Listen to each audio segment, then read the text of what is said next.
Brienne the Dragon has a special place in the heart of Renton. And that's because this community literally had a hand in creating this life-size dragon sculpture. What isn't as well known is that ever since the community crafted this dragon in 2016, Brienne hasn't really had a home until now. Last month, during Renton River Days, Brienne was featured in the downtown parade, but what no one told this dragon was that there was a surprise at the end of that parade. Now she has an exquisite space in Southport. I'm absolutely elated that Brienne has a chance to have a home. That's Kim Beaton. She's the sculptor behind Brienne. Actually, she sculpted 2 of Renton's 3 dragons, which, as far as I know, that's the most dragons per capita of any city in Washington.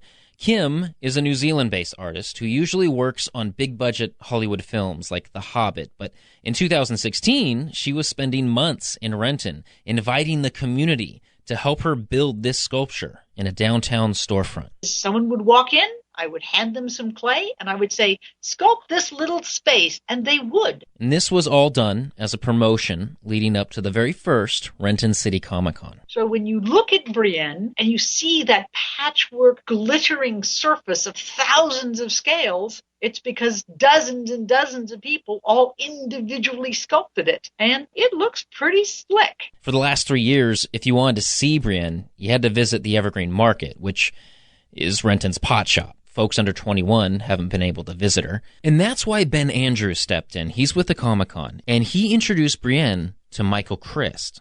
He showed me a picture. I liked it, so I'm going to blame it on him. Michael is the developer behind Renton's Southport area, a mixed-use project along the Lake Washington waterfront. There's a lot of feng shui in the development of all of Southport, and in fact, I'm with an expert here. One sec.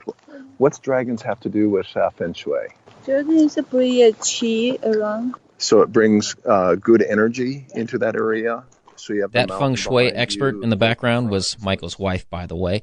And why not invite a little good luck? So last weekend, after Renton's parade, Brienne did not return to her indoor confines. Instead, she was taken to Southport for all to come and see. So she's there facing the water for feng shui. And right now she's greeting probably 1,000 people a day as they come in and out of the Hyatt Regency. And for people like Michael and Kim, there is further hope that seeing how happy Brienne is, more dragons will come to Renton. So now all of a sudden we're getting people who want to participate in dragon boats down in the cove down there. It's interesting to see what could happen out of this. I loved being in Renton. I loved working with that particular community to build a dragon, and I would happily do it again in a heartbeat.